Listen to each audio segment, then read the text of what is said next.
സ്വകാര്യ സർവകലാശാല ബിൽ നിയമസഭ പാസാക്കി. വിശദമായ ചർച്ചകളും പഠനങ്ങളും നടത്തിയ ശേഷമാണ് ബിൽ അവതരിപ്പിക്കുന്നതെന്നും കാലാനുസൃതമായ മാറ്റങ്ങൾ വേണമെങ്കിൽ അത് നടപ്പാക്കാവുന്നതാണെന്നും മന്ത്രി ആർ ബിന്ദു പറഞ്ഞു. ഇത് പെട്ടെന്ന് ഓടിച്ചെന്നുണ്ടാക്കിയ ബില്ലൊന്നുമല്ല. 22-ൽ ശ്യാം മേനോൻ കമ്മീഷൻ വളരെ വിശദമായ പഠനങ്ങളുടെ അടിസ്ഥാനത്തിൽ തന്നെ നിർദ്ദേശിച്ച കാര്യമാണ് സ്വകാര്യ സർവകലാശാലകൾ കൂടി കൊണ്ടുവരേണ്ടതുമായിട്ട് ബന്ധപ്പെട്ട കാര്യങ്ങൾ. വിശദമായ ചർച്ചകളും പഠനങ്ങളും ഇതുമായിട്ട് ബന്ധപ്പെട്ട് നടന്നു കഴിഞ്ഞിട്ടുള്ളതാണ്.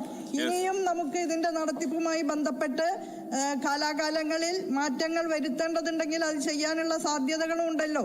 ചട്ടങ്ങൾ നിർമ്മിക്കുന്നതും സർക്കാരാണ്. ആ സന്ദർഭത്തിലൊക്കെ നമുക്ക് ഇത് ഏറ്റവും ഗുണാത്മകമായ നിലയിൽ തന്നെ മുന്നോട്ട് കൊണ്ടുപോകാൻ സാധിക്കും എന്നുള്ളത് ഞാനിവിടെ സൂചിപ്പിക്കാൻ ആഗ്രഹിക്കുകയാണ്. ബില്ലിൽ ആശങ്കയുണ്ടെങ്കിലും ബില്ലിനെ തത്വത്തിൽ എതിർക്കുന്നില്ലെന്ന് പ്രതിപക്ഷ നേതാവ് വി ഡി സതീശൻ പറഞ്ഞു.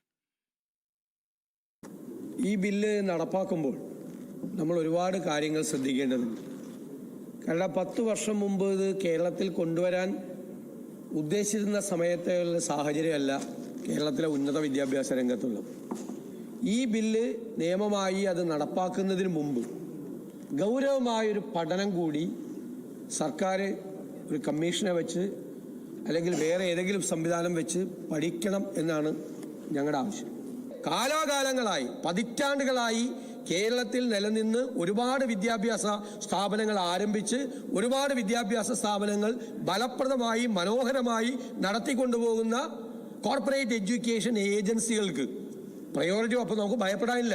കാരണം അവരത് ഭംഗിയായിട്ട് നടത്തും. ഭംഗിയായി നടത്തുന്നു എന്ന് സർക്കാർ വയ്ക്കുന്ന സംവിധാനത്തിന് ഉറപ്പുണ്ടെങ്കിൽ